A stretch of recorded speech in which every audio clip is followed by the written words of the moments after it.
Are Christians arrogant to insist that Jesus is the only way to God? I want you to imagine that you volunteered to babysit for me and my wife, giving us a very well-deserved night off. And as we leave, you sit down and relax and then tuck into the food that we've left for you and begin to thumb through some of the magazines we've left out.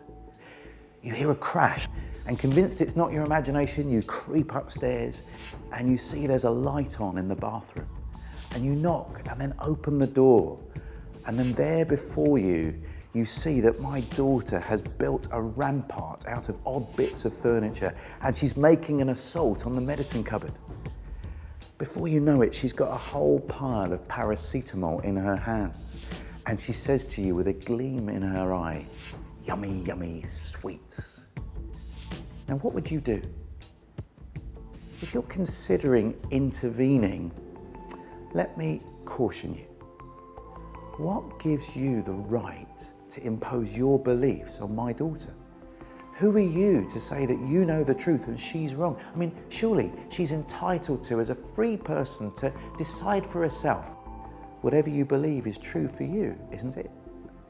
If you are considering stopping her, could you please drop me a line on Facebook or Twitter, because a good babysitter is hard to find and you've just qualified.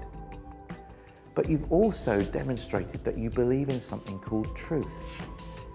That something can be true no matter what someone believes. That truth is a mind-independent reality of what is the case. And so it's a good thing that you intervened. Now, believing in truth isn't the same as claiming to know everything, of having exhaustive knowledge. That would be arrogant. But you can be convinced of something beyond reasonable doubt. Look, I can't quote you chapter and verse of a clinical study that says a toddler taking 25 tablets of paracetamol is definitely going to kill them. I can't say I've done the experiment for myself. But I am convinced beyond reasonable doubt, and if you were going to stop her, so are you.